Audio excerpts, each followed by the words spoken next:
ನಮಸ್ತೆ, welcome to ಕನಸು academy YouTube channel. ಬನ್ನಿ, ಇವತ್ತಿನ ವಿಡಿಯೋದಲ್ಲಿ ರಸಾಯನಶಾಸ್ತ್ರದಲ್ಲಿ ಪರೀಕ್ಷೆಗೆ ಕೇಳಬಹುದಾದ ಮುಖ್ಯ ರಾಸಾಯನಿಕ ಹೆಸರುಗಳ ಬಗ್ಗೆ ಚರ್ಚಿಸೋಣ. ಮೊದಲ ಪ್ರಶ್ನೆ ಹೀಗಿದೆ: ಅಡುಗೆ ಸೋಡಾ ಅಥವಾ ಬೇಕಿಂಗ್ ಸೋಡಾದ ರಾಸಾಯನಿಕ ಹೆಸರು ಯಾವುದು?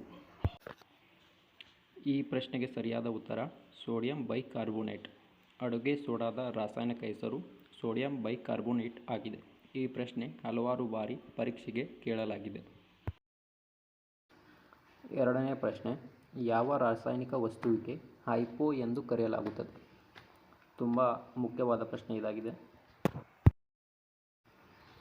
ಈ ಪ್ರಶ್ನೆಗೆ ಸರಿಯಾದ ಉತ್ತರ ಸೋಡಿಯಂ ಥಿಯೋಸಲ್ಫೇಟ್. ಹೈಪೋವನ್ನು ಸೋಡಿಯಂ ಥಿಯೋಸಲ್ಫೇಟ್ ಎಂದು ಕರೆಯಲಾಗುತ್ತದೆ. ಮೂರನೇ ಪ್ರಶ್ನೆ: ಯಾವ ವಸ್ತುವಿಗೆ ಸೂಪರ್ ಲಿಕ್ವಿಡ್ ಎಂದು ಕರೆಯಲಾಗುತ್ತದೆ? ಈ ಪ್ರಶ್ನೆಗೆ ಸರಿಯಾದ ಉತ್ತರ ಗಾಜು ಅಂದರೆ ಗ್ಲಾಸ್. ಗ್ಲಾಸನ್ನು ಸೂಪರ್ ಲಿಕ್ವಿಡ್ ಎಂದು ಕರೆಯುತ್ತಾರೆ. ನಾಲ್ಕನೇ ಪ್ರಶ್ನೆ: ಯಾವ ಧಾತುವಿಗೆ ಕ್ವಿಕ್ ಸಿಲ್ವರ್ ಎಂದು ಕರೆಯುವರು? ಈ ಪ್ರಶ್ನೆಗೆ ಸರಿಯಾದ ಉತ್ತರ ಪಾದರಸ. ಪಾದರಸ ಇದು ಕ್ವಿಕ್ ಸಿಲ್ವರ್ ಆಗಿದೆ. ಐದನೇ ಪ್ರಶ್ನೆ: ಯಾವ ರಾಸಾಯನಿಕ ಸಂಯೋಜನೆಗೆ ನೀಲಿ ವಿಟ್ರಿಯಾಲ್ ಅಥವಾ ಬ್ಲೂ ವಿಟ್ರಿಯಾಲ್ ಎಂದು ಕರೆಯುವರು? ಈ ಪ್ರಶ್ನೆಗೆ ಸರಿಯಾದ ಉತ್ತರ ತಾಮ್ರದ ಸಲ್ಫೇಟ್ ಅಂದರೆ ಕಾಪರ್ ಸಲ್ಫೇಟ್. ಕಾಪರ್ ಸಲ್ಫೇಟ್ಗೆ ನೀಲಿ ವಿಟ್ರಿಯಾಲ್ ಎಂದು ಕರೆಯುವರು. ಮುಂದಿನ ಪ್ರಶ್ನೆ ಹೀಗಿದೆ: ಯಾವ ರಾಸಾಯನಿಕ ವಸ್ತುವಿಗೆ ಘನ ಮಂಜುಗಡ್ಡೆ ಎಂದು ಕರೆಯಲಾಗುತ್ತದೆ? ಈ ಪ್ರಶ್ನೆಗೆ ಸರಿಯಾದ ಉತ್ತರ ಕಾರ್ಬನ್ ಡೈ ಆಕ್ಸೈಡ್. ಘನ ಮಂಜುಗಡ್ಡೆಯನ್ನು ಕಾರ್ಬನ್ ಡೈ ಆಕ್ಸೈಡ್ ಎಂದು ಕರೆಯಲಾಗುತ್ತದೆ.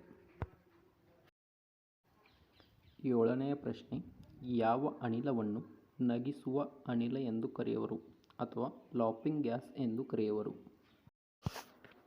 ಈ ಪ್ರಶ್ನೆಗೆ ಸರಿಯಾದ ಉತ್ತರ ನೈಟ್ರಸ್ ಆಕ್ಸೈಡ್ ಆಗಿದೆ. ನಗಿಸುವ ಅನಿಲಿಗೆ ಇರುವ ಇನ್ನೊಂದು ಹೆಸರು ನೈಟ್ರಸ್ ಆಕ್ಸೈಡ್. ಮುಂದಿನ ಪ್ರಶ್ನೆ: ಯಾವ ಅನಿಲವನ್ನು ಮಾರ್ಷ್ ಗ್ಯಾಸ್ ಎಂದು ಕರೆಯಲಾಗುತ್ತದೆ? ಈ ಪ್ರಶ್ನೆಗೆ ಸರಿಯಾದ ಉತ್ತರ ಮೀಥೇನ್. ಮೀಥೇನ್ಗೆ ಮಾರ್ಷ್ ಗ್ಯಾಸ್ ಎಂದು ಕರೆಯುವರು ಮತ್ತು ಕಾಂಪ್ರೆಸ್ಡ್ ನ್ಯಾಚುರಲ್ ಗ್ಯಾಸ್ ಕೂಡ ಮೀಥೇನ್ ಆಗಿದೆ. ಒಂಬತ್ತನೆಯ ಪ್ರಶ್ನೆ: ಜಿಪ್ಸಮ್ ಎಂಬ ವಸ್ತುವಿಗೆ ರಾಸಾಯನಿಕವಾಗಿ ಏನೆಂದು ಕರೆಯಲಾಗುತ್ತದೆ? ಈ ಪ್ರಶ್ನೆಗೆ ಸರಿಯಾದ ಉತ್ತರ ಕ್ಯಾಲ್ಸಿಯಂ ಸಲ್ಫೇಟ್ ಸೆಮಿಹೈಡ್ರೇಟ್. ಜಿಪ್ಸಮ್ ಅನ್ನು ಕ್ಯಾಲ್ಸಿಯಂ ಸಲ್ಫೇಟ್ ಸೆಮಿಹೈಡ್ರೇಟ್ ಎಂದು ಕರೆಯಲಾಗುತ್ತದೆ. ಹತ್ತನೆಯ ಪ್ರಶ್ನೆ: ಯಾವ ವಸ್ತುವಿಗೆ ಕ್ವಿಕ್ ಲೈಮ್ ಎಂದು ಕರೆಯುವರು? ಈ ಪ್ರಶ್ನೆಗೆ ಸರಿಯಾದ ಉತ್ತರ ಕ್ಯಾಲ್ಸಿಯಂ ಆಕ್ಸೈಡ್. ಕ್ವಿಕ್ ಲೈಮ್ ಎಂದರೆ ಕ್ಯಾಲ್ಸಿಯಂ ಆಕ್ಸೈಡ್.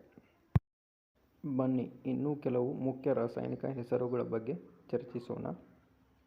ಮುರಿಯಾಟಿಕ್ ಆಮ್ಲ ಎಂದರೆ ಹೈಡ್ರೋಕ್ಲೋರಿಕ್ ಆಮ್ಲ ಆಗಿದೆ. ಸ್ಲೇಕ್ಡ್ ಲೈಮ್ ಎಂದರೆ ಕ್ಯಾಲ್ಸಿಯಂ ಹೈಡ್ರಾಕ್ಸೈಡ್ ಆಗಿದೆ.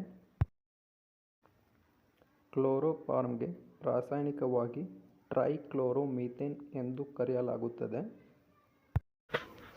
ಭಾರ ಜಲ ಅಥವಾ ಹೆವಿ ವಾಟರ್, ಇದಕ್ಕೆ ಡ್ಯೂಟೇರಿಯಂ ಆಕ್ಸೈಡ್ ಎಂದು ಕರೆಯಲಾಗುತ್ತದೆ.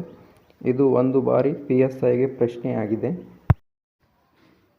ಕಿಡ್ನಿಯ ಕಲ್ಲು ಅಂದರೆ ಕಿಡ್ನಿ ಸ್ಟೋನ್ ಗೆ ಕಾರಣ ಕ್ಯಾಲ್ಸಿಯಂ ಆಕ್ಸಲೇಟ್ ಎಂಬುದಾಗಿದೆ. ನಮ್ಮ ವಿಡಿಯೋ ನಿಮಗೆ ಇಷ್ಟವಾಗಿದ್ದರೆ ಲೈಕ್ ಮಾಡಿ, ಕಮೆಂಟ್ ಮಾಡಿ, ಶೇರ್ ಮಾಡಿ ಮತ್ತು ಸಬ್ಸ್ಕ್ರೈಬ್ ಮಾಡುವುದನ್ನು ಮರೆಯಬೇಡಿ ಸ್ನೇಹಿತರೆ.